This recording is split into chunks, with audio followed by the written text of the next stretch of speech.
یہ جو جنت ہے بڑے دائمی سرور اور سکون کی جگہ جو روز محشر حساب کتاب کے بعد اللہ تعالیٰ عطا کریں گی۔ کیا جنت نام کی کوئی چیز ہمیں اس دنیا اس زندگی میں مل سکتی ہے؟ بے شک اس میں حوریں اور دوسری چیزیں نہ ہوں۔ اپنا سوال سوچ کے کیا کریں۔ یہ جو سوال ہے اس سوال میں غلطی یہ ہے کہ جنت نام کی چیز، جنت نام کا مقام، تو نام کا لفظ بھی نکال دو۔ ماننے والے ایسا نہیں کہتے۔ جنت اور جنت نام کی چیز میں فرق ہے۔ زبان کے حساب سے کیا فرق ہے؟ ایک ہے جنت اور ایک ہے جنت نام کی شے۔ جنت نام کی شے میں بولنے والا اپنے آپ کو تھوڑا سا لا تعلق محسوس کرتا ہے۔ مثلا باپ نام کا آدمی اور باپ میں فرق ہے۔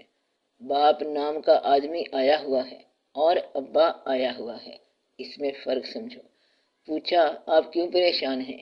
کہتا ہے اولاد نام کی کسی شے نے پریشان کیا ہوا ہے۔ اولاد میں اور اولاد نام کی چیز میں کیا فرق ہے، یہ مد نظر رکھو۔ اب سوال کیا بنا؟ جنت کا ایک مقام ہے جو اللہ تعالیٰ عطا فرمائے گا۔ پھر آپ نے جنت کی وضاحت کر دی کہ یہ دائمی سرور کا مقام ہے۔ آپ نے کیسے وضاحت کر لی؟ ہم نے کتابوں میں پڑھا ہے۔ ٹھیک ہے، کتابوں میں جو مقام پڑھا ہے اس میں دائمی سرور ہے یا مقام حور ہے۔ اب اس میں سے آپ تلخیص کر رہے ہیں کہ اس میں حور بے شک نہ ہو۔ آپ کون ہیں ترمیم کرنے والے؟ لہٰذا آپ جنت کا اپنا تصور بنا رہے ہیں کہ اس میں سے حوریں نکال دو جی۔ کیوں نکال دو جی؟ یا یہ کہیں گے کہ اس میں کوئی شے ڈال دو۔ وہ کوئی مقام ہے جو بھی ہے، جنت ہے تو جیسی ہے۔ درخت بے شک نہ ہو، دودھ کی نہریں جو ہیں، دودھ تو ہمیں راس نہیں آتا، ہضم نہیں ہوتا۔ اب یہ بیان کا مقام نہیں ہے۔ حوریں کیا کریں گی؟ وہ تو بچوں جیسی ہوں گی۔ ہم لوگ عمر رسیدہ ہوں گے، چلنے کے لیے لاٹھی چاہیے ہوگی۔ نہ یہ بات کرنے والی ہے نہ یہ بات سمجھنے والی۔ اللہ کریم نے فرمایا کہ جنت دائمی شباب کا مقام ہے۔ جس یقین کے ساتھ آپ کو اعتماد ہے کہ آپ کو یہ مقام حاصل ہوگا، یہ یقین کیسے ملا جبکہ جنت سے تعارف نہیں ہے، حاصل نہیں ہے؟ تو اس کا اعتماد کس بات پر ہے؟ جنت کے حاصل ہونے کی توقع اس زندگی میں اس کے حاصل ہونے سے پہلے کیسے ہے؟ سوال تو یہ ہے کہ کیا ایسی جنت اس زندگی میں حاصل ہو سکتی ہے؟ جنت کی اگر تفصیل بیان کریں تو تفصیل تو آپ کو سمجھنے سے قاصر رکھے گی۔ تفصیل جیسے بیان ہوئی کہ اس میں نہریں ہیں، جس کو پیاس نہ ہو اس کو دودھ کی نہریں کیا کریں گی؟ سایہ دار درخت ہوں گے۔ پہلے اگر کوئی سردی میں ہے اسے سایہ دار درخت کی کیا ضرورت ہے؟ ٹھنڈے موسم ہوں گے، اور جو دھوپ کے انتظار میں بیٹھے ہیں وہ کیا کریں؟ وہاں پر بارشیں ہوں گی، اور جن لوگوں کو پہلے بارشوں سے نقصان پہنچا ہے وہ کیا سمجھیں گے اس بات کو؟ جنت کو سمجھنے کے لیے اس کا دیکھنا ضروری ہے، اور سمجھنے کے لیے جنتی ہونے کی کیفیت کا ہونا ضروری ہے۔ جب تک جنتی ہونے کی کیفیت نہ ہو آپ کو اس زندگی میں جنت کا مقام نہیں مل سکتا، اور اگر جنتی ہونے کی کیفیت سمجھ آئے تو آپ کو یہ مقام یہاں ہی حاصل ہو سکتا ہے۔ اگر یوں تعریف کر دی جائے کہ اللہ تعالیٰ کا تقرب جنت ہے اور اللہ تعالیٰ سے دوری دوزخ ہے تو یہ اس زندگی میں حاصل ہوتا ہے۔ بڑا اچھا جواب ہے۔ مقصد یہ ہے کہ جو اللہ سے قریب ہے وہ جنت میں ہے، اور اگر یہاں نہیں سمجھ آتی کہ اللہ سے قرب کیا ہے تو جو اللہ کے محبوب صلی اللہ علیہ وسلم کے قریب ہے وہ جنت میں ہے۔ جو آپ صلی اللہ علیہ وسلم سے دور ہیں خود بخود دوزخ میں ہیں۔ تو عشق نبی صلی اللہ علیہ وسلم جنت ہے، اور عشق نبی صلی اللہ علیہ وسلم سے دوری دوزخ ہے۔ اس طرح آپ کو بات سمجھ آ جائے گی۔ جنت مقام کا نام ہے، خیال کا نام ہے، عمل کا نام ہے، حاصل کا نام ہے۔ جنت میں بے شمار چیزیں ہیں، مگر سب سے بڑی بات یہ ہوگی کہ اللہ تعالیٰ کا دیدار عطا ہوگا، جو اس زندگی میں نہیں ہوتا۔ جن کو یہاں تقرب الہی حاصل ہو جائے ان کے لیے جنت ہی جنت ہے۔ پھر کہا گیا ہے کہ جنتین، جنتان، یعنی ایک نہیں بلکہ کئی جنتیں ہیں۔ اس لیے کہتے ہیں کہ جب موت سے پہلے موت کا مقام سمجھ آ جائے تو موت کے بعد ملنے والے انعام موت سے پہلے ملنا شروع ہو جاتے ہیں۔ جب تک مرنے سے پہلے نہ مرو تو مرنے کے بعد کا مقام آپ کو پہلے کیسے حاصل ہو؟ اس لیے جنت ملتی تو ہے مگر موت کے بعد۔ آپ اگر زندگی میں ہی موت کا مقام حاصل کر لیں تو جنت حاصل ہو جائے گی۔ تو وقت کو سمجھنے کے لیے وقت سے نکلنا پڑتا ہے۔ اتنی سی شرط ہے، جو یہاں سے نکل گیا مقام پا گیا۔ دنیا میں رہ کر دنیا کی محبت سے اگر انسان آزاد ہو جائے تو دنیا کے بعد کا نقشہ پا سکتا ہے۔ ایسا ہو سکتا ہے جنت میں جانے والوں کو جنت کی بشارت دنیا میں مل سکتی ہے، یعنی جیسے عشرہ مبشرہ جن کو جنت میں جانے کی بشارت مل جائے وہ یہیں سے جنت میں ہیں۔ ویسے یہ اللہ کی مہربانی ہے، جس کو جنت میں لے جانا ہو اس کا سفر یہیں سے آسان ہو جاتا ہے۔ یہ نہیں کہ اس کو یہاں عذاب میں رکھا جائے اور آگے جا کر جنت میں بھیج دیا جائے۔ جو یہاں تسلیم کر گیا وہ جنت کا حصے دار ہو گیا۔ پھر بزرگوں نے بہشتی دروازہ یہیں لگا دیا، یعنی بابا صاحب رحمۃ اللہ نے ایک بزرگ کو خواب میں حضور پاک صلی اللہ علیہ وسلم نے فرمایا کہ جو اس دروازے سے گزرا وہ جنت میں جائے گا۔ اعتراض کرنے والوں نے بابا صاحب رحمۃ اللہ سے پوچھا کہ جنت تو بعد کا مقام ہے، یہاں کیسے؟ آپ رحمۃ اللہ نے فرمایا کہ جس کو یہاں سے دروازہ نہیں ملا تو آگے کہاں سے ملنا ہے؟ جنت کا دروازہ ادھر ہی ہے، ادھر نہ ملا تو آئندہ کہاں ملے گا؟ اچانک تھوڑی ہو جائے گا۔ جنت کی تمنا، جنت کا حصول ادھر ہی ہے۔ جو یہاں داخل ہو گیا وہی وہاں پہنچے گا۔ یہاں تھوڑی سی وضاحت فرما دیں کہ موت سے پہلے موت کیا ہوتی ہے۔ اتنا تو آپ نے سنا ہوا ہے کہ موت سے پہلے ایک مقام ہے موت کا ذائقہ، تو وہ ہوتا کیا ہے؟ اگر آپ تفصیل بیان کریں زندگی کی کہ زندگی کیا ہوتی ہے تو پھر آپ کو موت سے پہلے موت کا ذائقہ سمجھ آ سکتا ہے۔ اس کی ایک صورت یہ ہے کہ آرزو سے نکل جانا، آرزو بھی فطری، یعنی خوشیاں حاصل کرنا، خوش نمائیاں حاصل کرنا، انعام حاصل کرنا۔ اگر اس تمنا سے انسان کسی طریقے سے نکل جائے تو کہتے ہیں کہ زندگی مرنے سے پہلے مر گئی۔ مقصد یہ ہے کہ اپنی آزادی کسی کی غلامی میں دے دی جائے تو وہ مرنے سے پہلے مر گیا۔ کچھ سبق آپ کو یہاں سے سمجھ آ سکتا ہے کہ رمضان شریف میں آپ کھانا پینا ترک کرتے ہو، زندگی موت میں چلی جاتی ہے۔ اس طرح جو لوگ اللہ کی راہ میں شہید ہو گئے وہ فطری موت مرنے سے پہلے اللہ کی راہ میں مر گئے۔ روحانی طور پر یہ ہے کہ اپنے آپ کو مکمل طور پر اس کی رضا کی تحویل میں دے دینا، یہ ہے موت سے پہلے مرنا۔ مطلب یہ ہے کہ ایک دریا کے کنارے ایک بزرگ تھے، ان کے دوسرے درویش نے کھانا بھجوایا، کھانا کھایا، برتن واپس لوٹائے اور کہا اس کو جا کے میرا سلام کہنا اور اسے بتانا کہ وہ آدمی تجھے سلام بھیجتا ہے جس نے قسمیہ طور پر آج تک کھانا نہیں کھایا۔ کھانا کھانے کے بعد یہ بات ہوئی، پیغام لے جانے والا اٹک گیا، کہنے لگا کہ بڑے افسوس کی بات ہے کہ آپ نے میرے سامنے کھانا کھایا اور پیغام یہ بھیج رہے ہیں۔ اس نے جواب دیا، میں نے آج تک سائل بن کر یا متمنی بن کر کھانا نہیں کھایا، نہ میں نے آج تک کما کر کھایا ہے، نہ منگوا کے کھایا، اس نے کھلایا ہے تو میں نے کھایا ہے۔ یہ ہے مرنے سے پہلے مرنے کا ایک منظر، یعنی اپنی ضرورت کو اس کی مرضی کے تابع کر دینا۔ اپنی منزل آپ جو طے کر گیا وہ یہاں مرنے سے پہلے مر گیا۔ یہ اپنے وجود کی منزل ہوتی ہے۔ ہم سمجھتے ہیں کہ کھانا طاقت کا ذریعہ ہے، ایک مقام پر یہ بھی دین کے خلاف ہے، یعنی کہ کھانا طاقت کا ذریعہ نہیں، طاقت کا ذریعہ اللہ تعالیٰ کی مہربانی ہے۔ چاہے تو کھانے کے ذریعے طاقت دے، چاہے تو کھانا کھانے کے بغیر طاقت دے، وہ کھلائے بغیر بھی طاقت دے سکتا ہے۔ ایسے ایسے واقعات آئے ہیں، لوگوں نے کئی کئی سال تک نہیں کھایا مگر طاقت موجود رہی ہے۔ اللہ تعالیٰ جب آپ کو ایسی چیز عطا کرے کہ آپ کا وجود آپ کے قبضے میں ہو تو پھر نتیجہ وجوہات سے آزاد ہو جائے گا۔ جب نتیجہ وجوہات سے آزاد ہو جائے تو سمجھو کہ انسان موت سے پہلے مر گیا، نتیجہ ملا ہے۔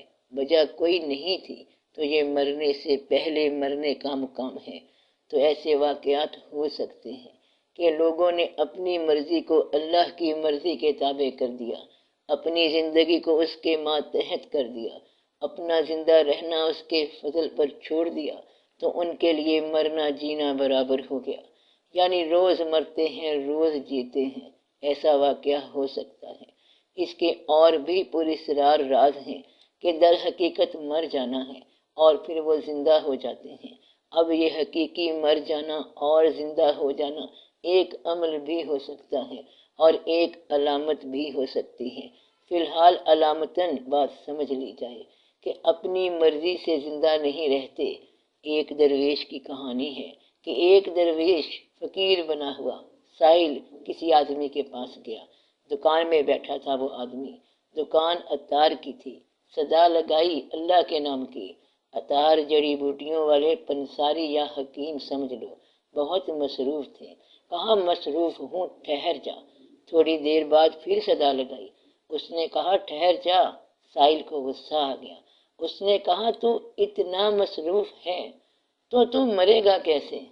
اس نے جواب دیا تو بتا تو کیسے مرے گا؟ سائل نے کلمہ پڑھا، چادر بچھائی اور مر گیا۔ اتنی بات سے ان کے اندر انقلاب پیدا ہو گیا اور وہ آدمی فرید الدین عطار رحمت اللہ بن گئے۔ انہوں نے سوچا کہ مرنا تو بہت آسان ہے اور ہم مر مر کے مرتے ہیں اور جی جی کے مرتے ہیں۔ یہ راز انہیں سمجھا گیا۔ وہ سائل۔ ایک اور کہانی ہے موت سے پہلے مرنے کی۔ ایک آدمی نے طوطا رکھا ہوا تھا۔ طوطا باتیں کرتا تھا۔ اس آدمی نے کہا میں دور کے سفر پر چلا ہوں، وہاں سے کوئی چیز منگوانی ہو تو بتا۔ طوطے نے کہا کہ وہاں تو طوطوں کا جنگل ہے، وہاں ہمارے گرو رہتے ہیں، ہمارے ساتھی رہتے ہیں، وہاں جانا اور گرو طوطے کو میرا سلام کہنا، اور کہنا ایک غلام طوطا پنجرے میں رہنے والا، غلامی میں پابند قبض آپ کے آزاد طوطوں کو سلام کرتا ہے، پرنام کرتا ہے، آپ کی آزادیوں کو سلام کہتا ہے۔ سوداگر وہاں پہنچا اور اس نے جا کر یہ پیغام دیا۔ اچانک جنگل میں پھڑ پھڑ کی آواز آئی، ایک طوطا گرا، دوسرا گرا اور پھر سارا جنگل ہی مر گیا۔ سوداگر بڑا حیران کہ یہ پیغام کیا تھا، قیامت ہی تھی، اداس ہو کے چلا آیا۔ واپسی پر طوطے نے پوچھا کہ کیا میرا سلام دیا تھا؟ اس نے کہا کہ بڑی اداس بات ہے، سلام تو میں نے پہنچا دیا مگر تیرا گرو مر گیا اور سارے چیلے بھی مر گئے۔ اتنا سننا تھا کہ وہ طوطا بھی مر گیا۔ سوداگر کو بڑا افسوس ہوا۔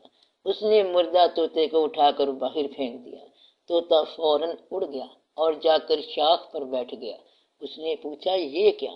طوطے نے کہا بات یہ ہے کہ میں نے اپنے گرو سے پوچھا تھا کہ پنجرے سے بچنے کا طریقہ بتا۔ اس نے کہا کہ مرنے سے پہلے مر جا، اور جب میں مرنے سے پہلے مر گیا تو پنجرے سے بچ گیا۔ اس دنیا کے قبض سے بچنے کا ایک ہی طریقہ ہے کہ اس دنیا سے مر جا، فنا فی ذات اور بقا باللہ، اپنے آپ سے فنا ہو جا اور اللہ کی راہ میں بقا حاصل کر۔ یہ ہے مرنے سے پہلے مرنے کا طریقہ، اپنے آپ سے فنا ہو جانا اور اللہ کی ذات میں باقی ہو جانا۔ جب تیری نسبت باقی کے ساتھ ہو جائے گی تو باقی ہو جائے گا۔ اب تیری نسبت فانی کے ساتھ ہے تو فانی ہے۔ فنا سے نسبت اٹھا کے بقا میں لگا دے تو سب آسان ہو جائے گا۔ یہ راز سمجھ کہ خواہش ایک غلامی ہے، چاہے تبلیغ کی خواہش کیوں نہ ہو۔ یہ راز سمجھ کے خواہش ایک غلامی ہے، چاہے تبلیغ کی خواہش کیوں نہ ہو۔ اکثر ہم لوگوں کے ساتھ نیکی کرنے میں اپنی انا شامل کر بیٹھتے ہیں، چاہے فی سبیل اللہ ہی ہو۔ کہیں ایسا نہ ہو کہ یہ انا ہو۔ مثلا ایک شخص جو آپ کو نہیں مانتا، آپ کو اچھا نہیں سمجھتا، جبکہ دین کو اچھا سمجھتا ہے، آپ اس کے ساتھ اپنا تعلق کیسے معلوم کریں گے؟ ہم عام طور پر اپنے تعلق کے ساتھ ہی اللہ کا فضل مخصوص سمجھتے ہیں، ایک آدمی جسے ہم تبلیغ کرتے ہیں کہ تو اللہ کی راہ پر چل، اگر وہ ہمارے ساتھ تعلق نہیں رکھتا، ہمارے ساتھ ناراض ہے، تو اب ہم اسے اسلام کے نام پر برا بھلا کہتے ہیں۔ پہچاننے والی بات یہ ہے کہ اس کو اسلام کا اتنا پیغام دو جتنا اللہ کا حکم ہے کہ ایسا کرو۔ اسے اپنا ذاتی پیغام نہ دو، یعنی دھمکانا، برا بھلا کہنا، یہاں سے پھر راستہ بنے گا کہ تم کس حد تک اللہ کے نام پر سفر کر رہے ہو، یعنی اپنے آپ سے فنا ہونا، بس اپنی ذات کو شامل نہ کرنا۔ یہ چٹھی اللہ تعالیٰ کی طرف سے آئی ہے، پہنچانی اس کو ہے، ساتھ رسید نہ لو کہ تم کون ہو۔ ایک آدمی کہتا ہے کہ پیغام تو تم نے اچھا دیا ہے، ساتھ ہی تمہیں برا بھلا کہہ رہا ہے، اسے کہنے دو۔ وہ مبلغ جو ذاتی طور پر برا بھلا سننے پر تیار ہے، اللہ کا پیغام سنانے کے لیے سفر کر رہا ہے، وہ ہے اصل مبلغ۔ اپنی ذات سے فنا ہونے کا مطلب ہے اپنی خواہش سے فنا ہونا، اپنے ارادوں کو اللہ کے ارادے میں داخل کرنا، اپنی انا کو محفوظ کرنا اور ساری کی ساری خواہشات اللہ کے حوالے کرنا۔ تو انسان کی زندگی فنا سے نکل کر بقا میں آ سکتی ہے، بشرط کہ وہ موت سے پہلے مرنے کے لیے تیار ہو جائے۔ یہ بڑا مشکل ہے، لیکن کوئی تیار ہو جائے تو بہت آسان ہے۔ مرنا تو ہے ہی آخر۔ مرنے سے پہلے مرنے کا راز ایسا ہے کہ جس نے سمجھ لیا وہ مر گیا، اور جس نے نہ سمجھا وہ مارا گیا۔ بات صرف اتنی سی ہے، اس سے پہلے کہ آپ مارے جائیں اپنی خوشی سے مر جاؤ۔ تاڑی مار اڈانا باہو، اساں آپے اڈن ہارے ہو۔ بجائے اس کے کہ پکڑ کے لے جائیں، ایسے بن جاؤ کہ وہ بلا رہا ہے تو ہم تو پہلے سے تیار ہیں۔ اگر انسان ایسی تیاری کرے تو وہ زندگی اور یہ زندگی ایک ہی زندگی ہے، اور بچے اتنے پیارے نہ ہوں کہ ماں باپ سے زیادہ پیارے ہوں۔ ادھر ماں باپ ہیں، ادھر اولادیں ہیں، دونوں اپنے ہیں۔ یہاں بیٹھو تو اپنی اولادوں کے پاس بیٹھو، وہاں بیٹھو تو اپنے ماں باپ کے پاس بیٹھو، سب برابر ہیں۔ یہاں اللہ اور اللہ کے حبیب صلی اللہ علیہ وسلم کی یادیں ہیں، وہاں ان کا دیدار ہے۔ مسلمان کی سب سے بڑی خوبی یہی ہے کہ وہ زندگی سے پیار کرتا ہے اور موت سے ڈرتا نہیں۔ تو موت جو ہے یہ وصال کا ایک ذریعہ ہے۔ موت کیا ہے؟ حق سے بندے کو ملانے کا سبب۔ موت سے ڈرتے نہیں جو جاگتے ہیں نیم شب، روز اول سے یہی ہے زندگی کا سلسلہ۔ موت کیا ہے؟ زندگی کا آخری ایک مرحلہ۔ اپنی منزل آپ جو طے کر گیا، وہ یہاں مرنے سے پہلے مر گیا۔ لکھنے والے نے لکھا ہستی کی قسمت میں زوال، ہاں مگر باقی رہے گی ذات رب ذوالجلال۔ ایک چیز رہنی ہے، اللہ کا نام، باقی تو کچھ رہنا ہی نہیں ہے، رہنے دینا ہی نہیں اس نے۔ اس سے پہلے کہ شور مچا کے جاؤ، زبردستی سے جاؤ، اپنی مرضی سے تیار ہو جاؤ۔ وہ شخص جو ہر وقت تیار رہا، اس کا وہ سفر بھی آسان ہے، یہ سفر بھی آسان ہے۔ پتہ چلا کہ بلا رہے ہیں، فوراً کہے گا کہ آ رہا ہوں۔ آنا سفر ہے، جانا سفر ہے۔ بھیجنے والے نے بھیجا کہ جا ملا، دیکھا، آ تو گیا، مگر جب وقت ختم ہو گیا تو کہتا ہے کہ اب نہیں جاتا۔ جس طرح بچے شو دیکھ لیتے ہیں اور ختم ہونے پہ کہتے ہیں کہ ہم نہیں جاتے، تو مرنے سے پہلے مرنا زندگی کا راز پانے کے برابر ہے۔ اور سچ پوچھو تو آپ روز مرتے ہیں، رات کو آپ سو جاتے ہیں۔ اللہ تعالیٰ فرماتا ہے کہ اسے پتہ نہیں کہ اس کی روح کدھر چلی گئی ہے، اور کہتا ہے کہ میں ہوں، حالانکہ نہیں ہے، اور دیکھتا ہے خواب اور سمجھتا ہے سچ۔ خواب کے اندر کتنے خواب دیکھتا ہے۔ آپ کے پاس وقت نہیں ہوتا، شکر کرو کہ وقت نہیں ہوتا، ورنہ پریشان ہی ہو جاتے کہ جو کچھ دیکھا ہوا ہے اگر دوبارہ نہ دیکھو تو سارے کا سارا منظر نامکمل ہوتا جاتا ہے۔ کہیں نہ کہیں کچھ نہ کچھ ایک ایک کر کے رخصت ہوتا جا رہا ہے۔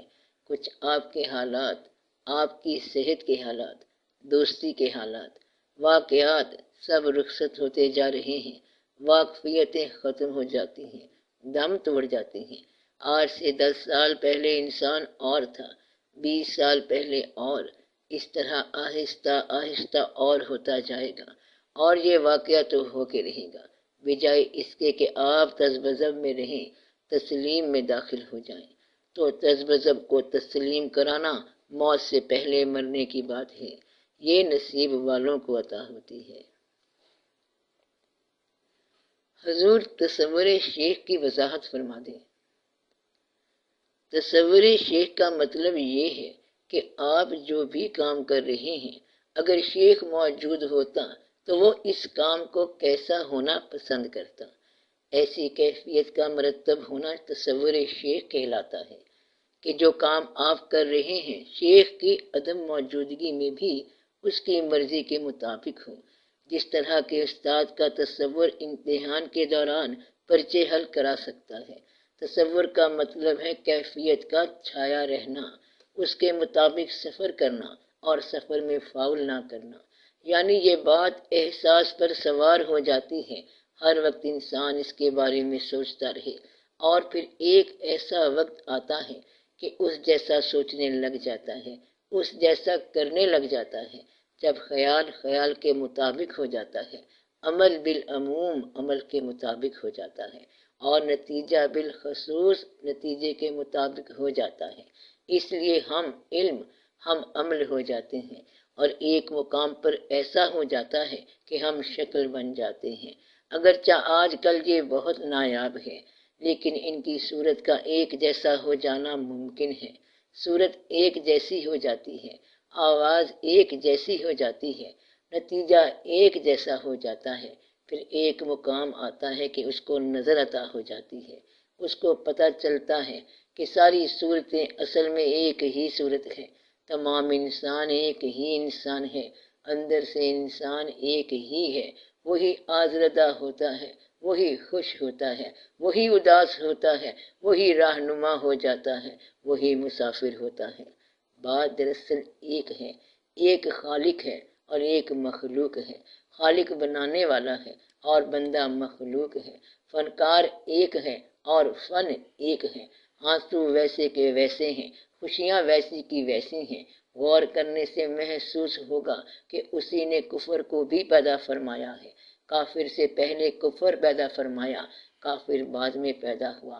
یہ سڑک اس نے بنا دی ہے کفر کی، اس پر کوئی نہ کوئی تو چلے گا، اب اس پر بھی تو رونق لگنی ہے، میلہ لگے گا، ادھر بھی میلہ لگے گا، ادھر بھی میلہ لگے گا۔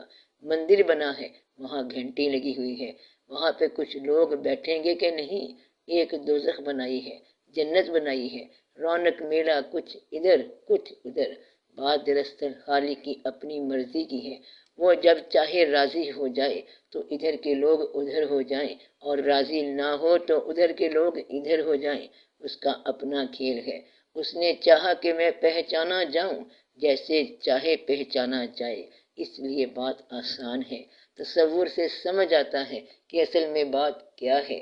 جو جس کا خیال ہو وہی بات نظر آ جاتی ہے۔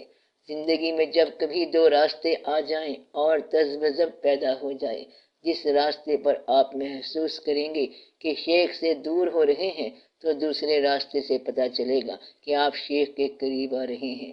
یعنی وہ اگر موجود ہو تو بات آسان ہو جاتی ہے کہ فلاں سفر ٹھیک ہے۔ اس کا کیسے پتہ چلے گا؟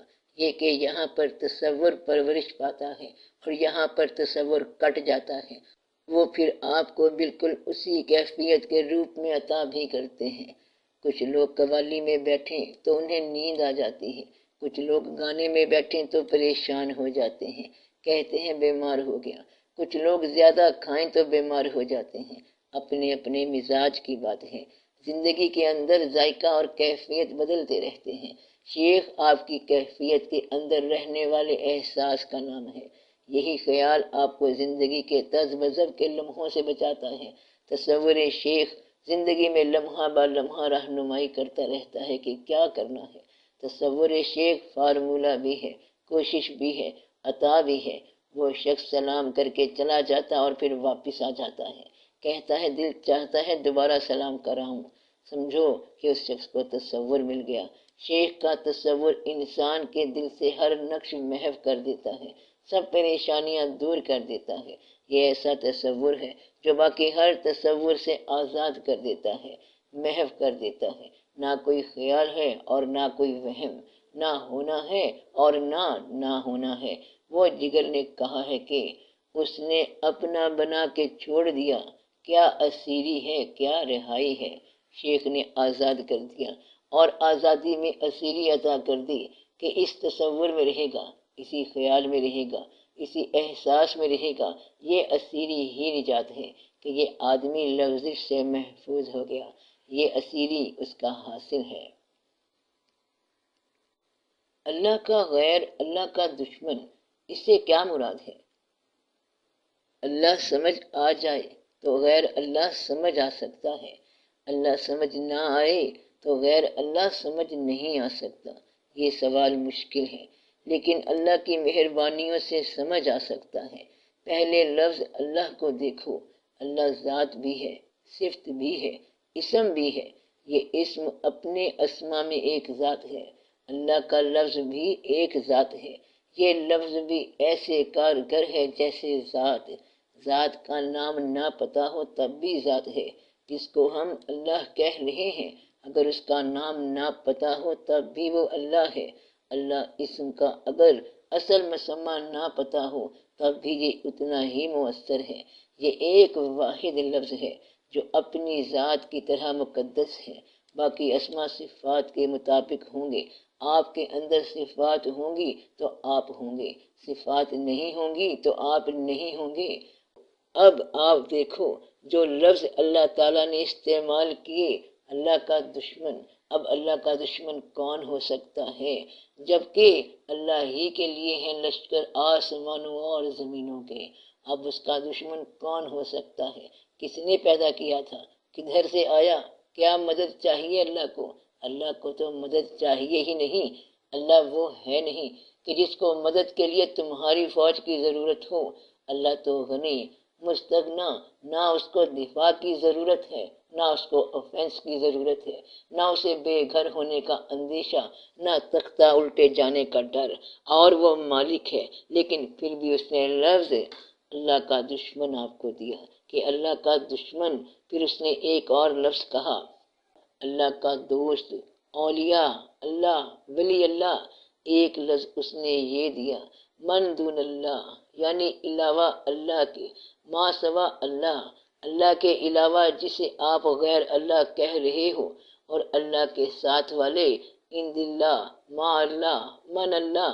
یہ سارے لفظ غور کے قابل ہیں، اور جب تک آپ اللہ نہ سمجھو آپ کو بات سمجھ نہیں آ سکتی۔ اس لیے موٹی موٹی بات سمجھنے کے لیے آپ یہ دیکھو کہ اللہ نے کہا ہے کہ وہ چیز جو اللہ کی محبت کے علاوہ ہے وہ غیر اللہ کی محبت ہو سکتی ہے۔ مثلاً کسی شخص کو اولاد کی محبت زیادہ ہو جائے تو یہ محبت غیر اللہ کی محبت ہو سکتی ہے، اور اگر اولاد کی محبت اللہ کی محبت پر نثار ہو جائے تو یہ غیر اللہ نہیں ہے، پھر وہی محبت اللہ کی راہ میں موجود رہتی ہے۔ مثلاً اسماعیل علیہ السلام، ذبیح اللہ علیہ السلام کا واقعہ۔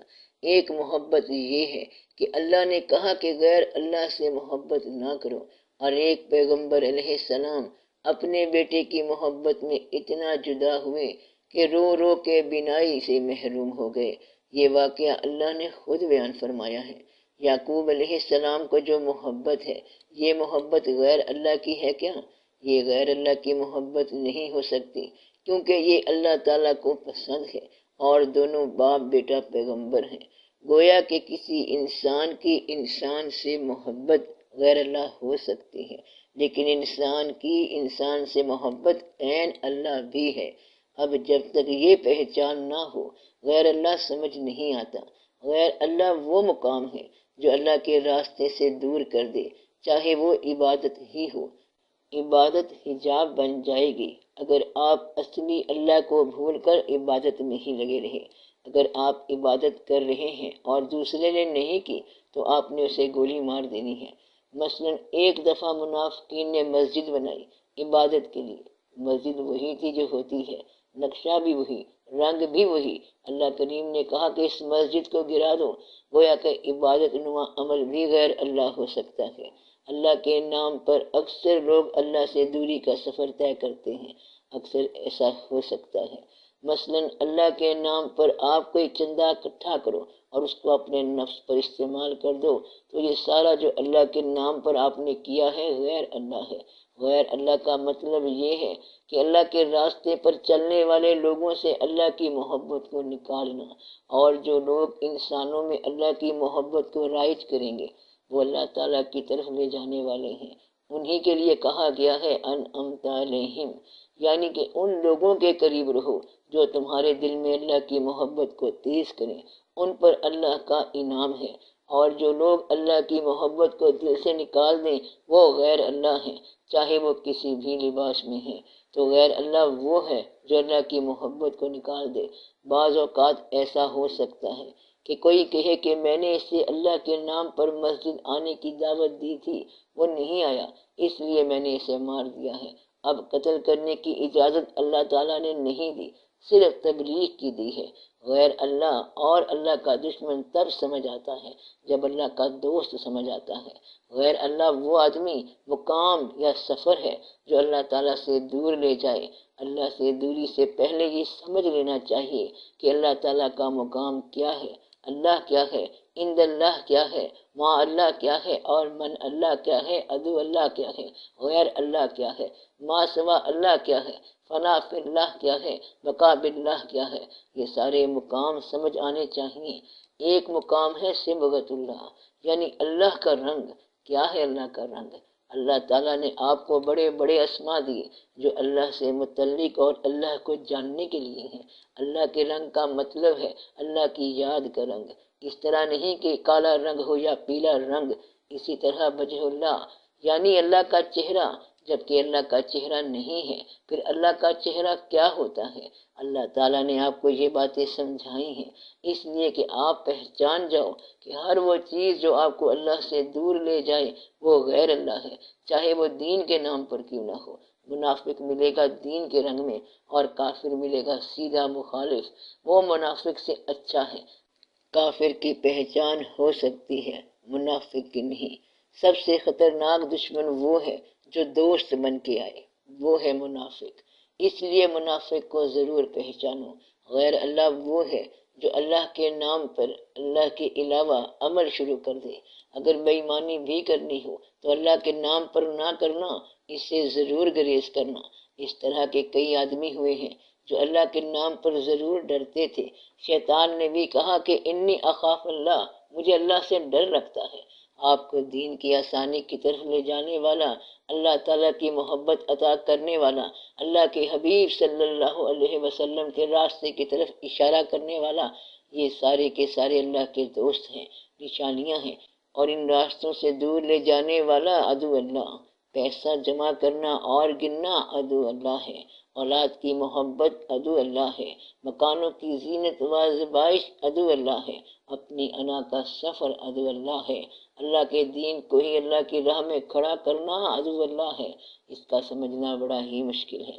یہ سمجھ آ جائے تو انسان کا سفر بڑا آسان ہو جاتا ہے۔ مثلاً والد یا والدہ فوت ہو رہے ہیں اور وہ کہتا ہے میں ذرا نماز ادا کر لوں، تو یہ کیسی نماز جبکہ اصل قضا ہو رہی ہے؟ یہ ہے عدو اللہ، غیر اللہ۔ باقی اللہ کا غیر ہے ہی نہیں، شرک کا تو سوال ہی پیدا نہیں ہوتا۔ غیر وہ ہے جو تمہیں اللہ سے محروم کر دے، باقی غیر تو ہے ہی نہیں، کائنات میں بنایا ہی نہیں، سارا راز ہی راز ہے، غیر نہیں ہے۔ اس کی اپنی کائنات میں ہر شے اس کی اپنی ہے۔ غیر صرف وہ ہے جو تجھ سے محبت الہی نکال دے، مٹا دے، خشیت اللہ یعنی اللہ کا ڈر نکال دے، اللہ کی محبت نکال دے، اور حضور صلی اللہ علیہ وسلم کی محبت نکال دے۔ غیر اللہ یہ نہیں ہے جسے ہم بندے کی محبت سمجھ رہے ہیں۔ بندے کی محبت ہے ہی عین اللہ۔ اللہ تعالیٰ کو تو آپ نے دیکھا نہیں ہے، کیسے سمجھ آئے گا کہ اللہ تعالیٰ کیا ہے؟ خود اللہ تعالیٰ نے فرمایا ہے کہ اللہ کی ساری محبت ادھر ہے۔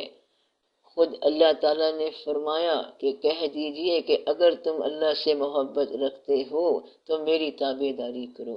تو اللہ کی ساری محبت ہے ہی ادھر، اور حضور پاک صلی اللہ علیہ وسلم سے محبت کرنا اللہ سے محبت کرنا ہے۔ اور یہ فرق یاد رکھنا کہ حضور پاک صلی اللہ علیہ وسلم اللہ نہیں ہے، اللہ خالق ہے۔ خالق وہ جو نہ پیدا ہو، نہ مرے گا اور نہ نظر آئے گا، نہ اس کی کوئی شکل ہے، نہ اس کی کوئی صورت ہے، بلکہ ہر صورت میں جلوہ گر ہے، ہر شکل میں نظر آتا رہے گا، مگر اس کو دیکھنا آسان نہیں۔ مخلوق وہ ہے جو ایک خاص تاریخ پر دنیا میں ظاہر ہو اور ایک خاص تاریخ کے بعد روپوش ہو جائے، بس یہ مقام ہے مخلوق کا۔ خالق ہر مخلوق کے ساتھ ہمیشہ سے ہے اور مخلوق اپنے دور تک ہے۔ اب اس کے روحانی باب الگ ہیں۔ خالق کے دل میں رہنے والے کب سے ہیں، کب تک ہیں، ہمیشہ سے ہیں، ہمیشہ تک ہیں، یہ الگ بات ہے۔ لیکن اللہ تعالیٰ نے بتا دیا کہ کہیں ایسا نہ ہو کہ آپ مخلوق کو خالق سمجھ لو۔ ممکن ہے ہم حضور پاک صلی اللہ علیہ وسلم کو خالق مان لیتے، اللہ مان لیتے، لیکن جب ہم دیکھتے ہیں کہ آپ صلی اللہ علیہ وسلم نماز پڑھ رہے ہیں تو جس کی نماز پڑھ رہے ہیں وہ اللہ ہے۔ اس لیے آپ صلی اللہ علیہ وسلم اپنا مقام خود بیان فرما گئے۔ اب دوسرا کوئی نہیں کہ آپ صلی اللہ علیہ وسلم کا مقام بیان کر سکے۔ مقام بیان کرنے کی ضرورت کوئی نہیں۔ اس طرح امام علی علیہ السلام کو کچھ لوگ خدا مانتے ہیں، لیکن حضرت علی علیہ السلام نے اللہ کو سجدہ کیا، ضرور کیا۔ جس شخص نے اللہ کو سجدہ کیا وہ اللہ نہیں ہو سکتا۔ عبد کا اپنا مقام ہے، معبود کا اپنا۔ عبد عبادت کرنے والا، معبود وہ ہے جس کی عبادت کی جائے۔ اللہ معبود ہے، تم سب عبادت میں رہو۔ غیر اللہ وہ ہے جو اس راستے سے ہٹائے، اس راستے میں رکاوٹ ڈالے، اس کی محبت سے آپ کو الگ کرے، ہٹائے، جس انداز سے بھی کرے۔ اصحاب کہف 900 سال سوئے رہے، جب جگائے گئے تو ان کا مطالبہ خوراک کا تھا۔ یہاں بتایا یہ گیا ہے کہ جس خیال میں وہ سوئے اسی میں اٹھے، یہ نہیں کہ انہیں 300 سال بھوک لگتی رہی ہے۔ بتانے کا مقصد یہ ہے کہ جس خیال میں آپ سوئیں گے اسی میں اٹھیں گے۔ یہ موت کا نقشہ بتایا گیا ہے کہ جس خیال میں مرے گا اسی خیال میں اٹھے گا۔ اس لیے کہتے ہیں کہ مرتے وقت خیال درست ہونا چاہیے، کہیں ایسا نہ ہو کہ مرتے وقت آپ 1 2 3 ہی گنتے جاؤ۔ عام طور پر کہتے ہیں کہ مرتے وقت کلمہ پڑھو تو بیچارے کو یاد ہی نہیں ہوتا، وہ کسی اور چکر میں ہوتا ہے۔ تو آخری سانس جس میں آپ مریں گے اسی حالت میں آپ اٹھیں گے۔ اس لیے یہ کہتے ہیں کہ آخری سانس میں کلمہ نصیب ہو، اور کلمہ پڑھتے ہوئے مرے گا تو کلمہ پڑھتے ہوئے اٹھے گا۔ کھانے کے انتظار میں مرے گا تو کھانے کے انتظار میں اٹھے گا۔ موت کا مقام کوئی بھی ہو سکتا ہے، اس لیے اپنے خیال کی اصلاح کرو۔ جو آدمی درود شریف میں مر گیا وہ درود شریف میں اٹھے گا۔ باوضو ہو کے انسان سو جائے تو ساری نیند عبادت ہے، اگر باوضو ہو کے مر جائے تو جاگنے تک ساری موت عبادت ہے۔ جس حالت میں آپ رخصت ہوں گے وہی حالت جاری رہے گی۔ اس لیے کوشش کرتے ہیں کہ ناپاک نہ جائیں، اس کے قرضے ادا کر دو، حالات درست کر لو، ناراض شخص سے معافی کرا لو تاکہ وہ شخص آگے پریشان نہ کرے۔ جس نے زندگی ہی میں سب کو راضی کر لیا اس کی بات آسان ہو گئی۔ تو مرتے وقت جو کیفیت ہے وہی جاگتے وقت ہوگی۔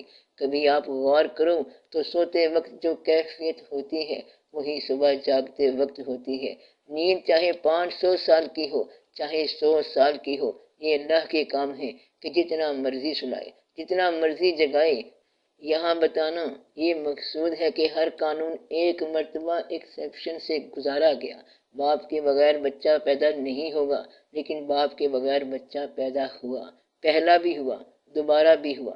پوچھا گیا کہ یہ کیسے ہو سکتا ہے کہ عیسیٰ علیہ السلام باپ کے بغیر ہوں؟ اللہ تعالیٰ نے جواب دیا، یہ کیسے ہو سکتا ہے کہ آدم علیہ السلام باپ کے بغیر ہوں؟ مدعا یہ ہے کہ قانون ہے کہ بچہ باپ کے بغیر نہیں ہونا، اور قانون خود توڑا۔ پھر اللہ تعالیٰ نے کہا کہ جب تک کماؤ گے نہیں تمہیں کھانا نہیں ملے گا۔ کمائے بغیر کھانا ابتدا میں خود کھلایا اس نے، بچہ پیدا ہوا خود بخود کھلایا اس نے۔ ہر قانون خود ہی توڑا فطرت نے۔ جو بھی قانون ہے ایک بار اس نے مستثنا کر کے دکھایا۔ بارش ہوگی تو فصل اگے گی، بارش کے بغیر بھی اگا۔ محنت کے بغیر بھی ہوگا۔ نیکی کرو گے تو بخشے جاؤ گے، اور بعض اوقات بد کو بخش دیا اس نے۔ کبھی دیکھا آپ نے؟ بیچارہ گمراہ ہو گیا تھا، مگر چور کو قطب بنا دیا اس نے۔ موقع ایسا تھا، اطلاع آئی کہ فلاں جگہ کا قطب فوت ہو گیا ہے، جناب جلدی نامزد فرمائیں۔ انہوں نے فرمایا اس وقت تو بندہ ملنا بہت مشکل ہے، یہ جو بیٹھا ہے چوری کے لیے آیا ہے، کیوں نہ اسے نامزد کر دوں۔ چور کو بلایا اور کہا کہ ادھر سے خالی ہاتھ نہ جا، ایک موقع ہے، اگر تو چاہے تو تمہیں بنا دیں۔ چور تو ضرورت کا نام ہے، اندر سے بندہ برا نہیں ہوتا، ضرورت برا کرتی ہے، ضرورت ہی نیک کرتی ہے۔ بندہ اندر سے دراصل نیک ہے، ضرورت نکال دو بندہ ٹھیک ہے، مجبوری ہٹا دو بندہ ٹھیک ہے۔ مجبوری انسان کو خراب کرتی ہے، جس کے پاس فراوانی ہے کم از کم چوری تو نہیں کرے گا۔ بس آپ کسی کو برا نہ کہو، برائی سے نفرت کرو، برے آدمی سے نہیں، برے سے محبت کے ساتھ پیش آؤ، اس کا عمل خود بخود بدلنا شروع ہو جائے گا، اللہ کی رحمت ہو جائے گی۔ اللہ پاک سب کو سلامت رکھے، سب خیر سے اپنے اپنے گھروں کو جاؤ، سب کے لیے دعا ہے، آمین۔